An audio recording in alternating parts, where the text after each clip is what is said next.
January. But Steph Curry, happy birthday. Dad, number 33. And he tweeted out Sunday his kids surprised him by designing some shoes, little pink and blue design, elements of all three kids. So naturally you wear the happy birthday shoes from your kids. What did you get on your birthday from your kids, Steve? Like a card? Yeah. Breakfast? Jolly Rancher. There you go. Jolly Ranchers are good. Wow, Curry. Must be the shoes, money. Or the fact that he's just a tremendous shooter here. A step back. 14 in the first quarter. 5-point lead for Golden State off the Utah miss. Woo! Outlet. Jordan Poole playing well. Warriors 7-point lead. Up 11. Draymond. Oh, to the rim. 11, 12, and 12 for Draymond. Warriors lead by 13 at the half. Jazz down 9. They had the ability to really kick it into high gear late. Gobert there for the tip of the Donovan Mitchell 3. Gobert has 24 points, 28 rebounds. It's a big night. Steph, happy birthday to me. Clay enjoying that. More to come. But this time it's Curry. Beautiful cross court to Andrew Wiggins. Wiggins had 28. Curry goes for 32 and 9. My dad's better than your dad at basketball. Warriors win by 2. At what age do you officially get old man strength? Because 33, it looked like it was pretty incredible today all the way around. Yeah, it's like that aging wine, right? Keep it in the cellar and watch it get stronger and better. So I'm just enjoying the ride. Obviously, our whole team played amazing tonight. We took it personally to come out and play aggressive, focused defense. Everybody contribute. Wiggs, Draymond was triple-double. Wise off the bench. And shout out to Jordan Poole coming in and taking all that confidence from Orlando and bringing it, to the bright lights and the big stage, and he played amazing tonight. How much does a win like this build your confidence as a team and for you and your teammates that you can put a performance like this together against an elite team? I mean, we've had, nights like this before. I think tonight was the first time we beat a good team where we established ourselves early and maintained it for 48 instead of that big comeback type of vibe. But right. I think our confidence is always there. You have to go out and improve it and execute it to validate it. But it also sets you up for expectations because you can beat a team like we did tonight. You have to be able to sustain that, and that's our challenge. It's been our challenge the whole year. Hey, tell us about the kids' scavenger hunt and the shoes being designed by the kids for Dad on birthday day. Special. Apparently they did it last April.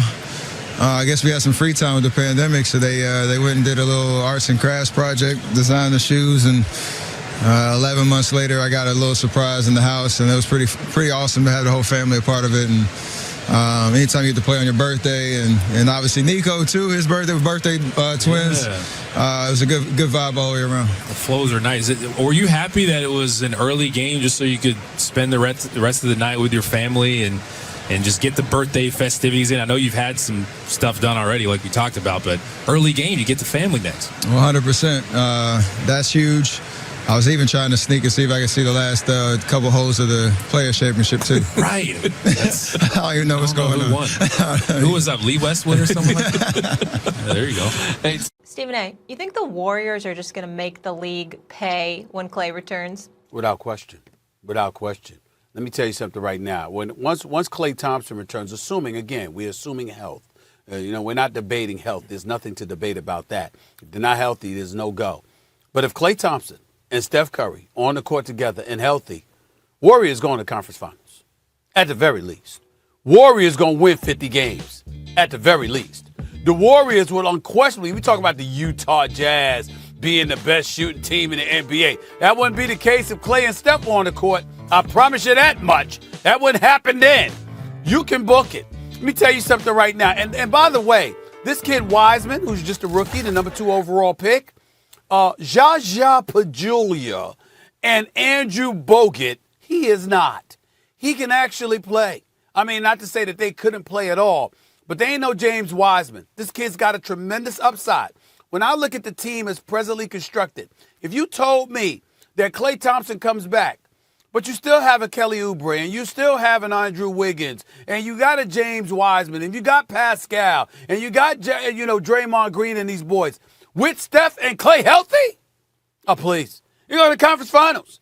Easily. And I'm telling you that right now. They understand everybody's going to come at them. When Steph is balling, it's a different game.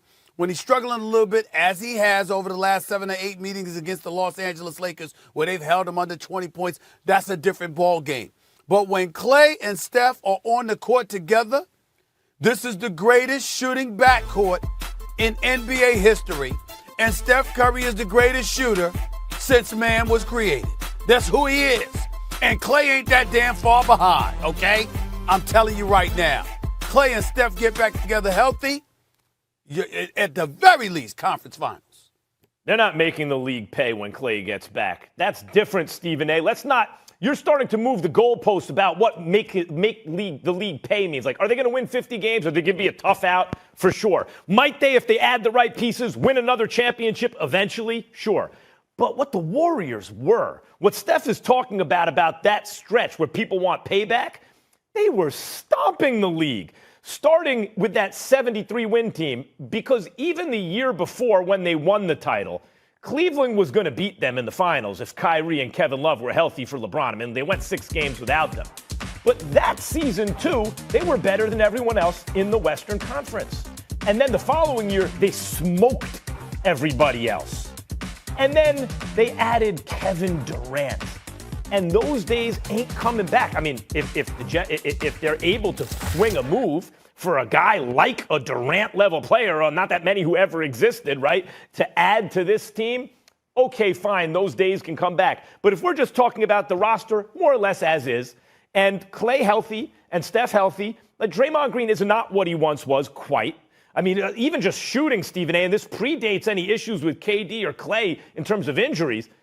Draymond Green was like shooting 33, 34% from three. Remember that one year he shot 38, 39%? He shot under 31% from three since then. He does not shoot from the outside. The idea that you can play 5 out with Draymond, not really, not the way it once looked like they were going to be able to. So this is a different team, and this coincides, right? No Iguodala in his prime, who's a great player and a big game player.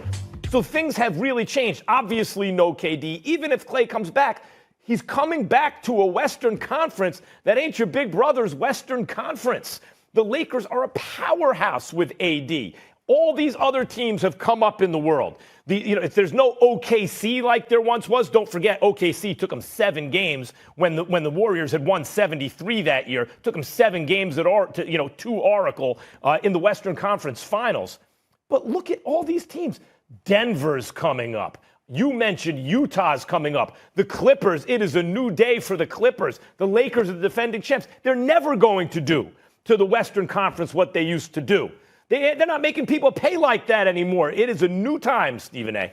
Well, you could say that. We don't know that definitively because, again, we'll see when Klay Thompson gets back. That's number one. Number two, the league has adjusted. What did the Utah Jazz did? After losing in the first round of Denver last year, they went out and they got some shooters. And they improved as shooters as well. Yeah, you got defense on the interior as well as on the perimeter with Gobert and Royce O'Neal. But in the end, you got guys shooting lights out, and the pickup of Bogdanovich was a big-time pickup. We recognize that. So you got people trying to emulate what the Golden State Warriors used to do. Even LeBron James, excluding the month of February, where he was god-awful from three-point range at about 16%. The bottom line is that he's been shooting better from the three than we've seen him do, arguably, in his entire career. So we're paying attention. But who are the originators? Who are the pioneers in a modern era when it comes to the three-point shooting artistry? That would be the Golden State Warriors. Now, in Draymond's case, he's got something to work on because what you pointed out, Max, in 2015, 2016, he shot 38% from three-point range. Since then, it's 30, 28, 27, and it's now at 22.4%. And you can't even say it's Klay's injury because it predates Klay's injury. Well, I understand that. So that's something that's the impediment to Draymond. I think he does everything else great, but shooting the basketball definitely is not his thing. In the end, though, what I think about is the presence of Klay and Steph and what that would open up for Wiseman. What that would open up for an Oubre or Wiggins or Pascal or anybody else. I think about this shooting not just from three. I think about their shooting not just from the perimeter, but I think about what the just the near perfection that they put forth from the free throw line. I'm telling you right now, Max, I would sit here and I'd have a hard time looking at the Golden State Warriors and definitively saying, ain't no way they get to the finals. Look, they might get to the finals next year if Klay healthy. Let's maybe, but I don't think so. Let's go over that roster that you mentioned. Wiseman is promising. He doesn't shoot free throws great, by the way, which may be a better indicator of long-term success from three, but he's shooting better already than we thought. I like Wiseman as a piece at the 5. You're right. They have not had someone like that in the past. That's an improvement. Oubre's okay. Wiggins is fine. Not compared to his salary, but he could play. But back once upon a time, Stephen A., Steph and Klay were the undisputed best backcourt in the league. That's not